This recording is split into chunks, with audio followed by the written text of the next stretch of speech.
શું તમે free fire player છો અને તમારા આઈફોનમાં ફ્રી ફાયર ઇન્સ્ટોલ થતી નથી, એ પણ એપ સ્ટોરથી? તો આપણા જુગાડથી આજે તમે ફ્રી ફાયરને આઈફોનમાં ઇન્સ્ટોલ કરી શકશો. તો એના માટે સૌથી પહેલાં વહી જવાનું છે આપણે એપ સ્ટોરમાં. તો જુઓ, પહેલાં ક્યાંય ફ્રી ફાયર દેખાતી નથી એટલે સાઈડમાં જે દેખાય અકાઉન્ટ સેટિંગમાં જતું રહેવાનું છે અને કન્ટ્રી રીજનમાં જઈને સર્ચ કરવાનું આપણે કેનેડા. તમે બીજી પણ કોઈ કન્ટ્રી સિલેક્ટ કરી શકો છો.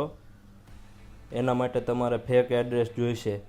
ફેક એડ્રેસ તમે ગૂગલમાં કોઈ પણ જગ્યાએ લખશો કે આ કન્ટ્રીનું ફેક એડ્રેસ એટલે ફેક એડ્રેસ આવી જશે. આપણે કેનેડા સિલેક્ટ કર્યું છે અને જેમાં પોસ્ટલ કોડ ને બધું આવી જશે. નંબર પણ કોઈ પણ તમે સિલેક્ટ કરી શકો છો અને પછી દઈ દેવાનું આપણે ડન ઉપર. એટલે તમારી કન્ટ્રી ચેન્જ થઈ જશે અને પાછા હવે ફ્રી ફાયર મેક્સ સર્ચ કરશું એટલે તમારી સામે છે કે ફ્રી ફાયર દેખાવા માંડી છે આપણા એપ સ્ટોરમાં. હવે એને ઇન્સ્ટોલ કરી લઈશું આપણે. ઇન્સ્ટોલ થવામાં થોડીક વાર લાગશે. આપણે ફાસ્ટ ફોરવર્ડ કરી દીધું છે. જો હવે આ ફ્રી ફાયર ચાલુ. ફ્રી ફાયર ઇન્સ્ટોલ થઈ ગયા બાદ તમે કન્ટ્રીને આપણી પાછી ઇન્ડિયા કરી શકો છો. એટલે પછી કંઈ બીજી બધી એપ આપણે ઇન્ડિયાની એપ દેખાય. આ બધી દેખાય છે આપણે કેનેડાની.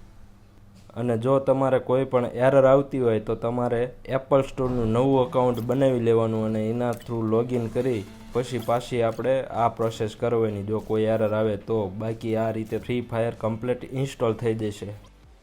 જો તમને આપણો આ જુગાડ ગમ્યો હોય તો તમારા મિત્રોને આ રીલ શેર કરી દો અને લાઈક કરી દો અને ફોલો કરી દો ટેક વાર્તાને.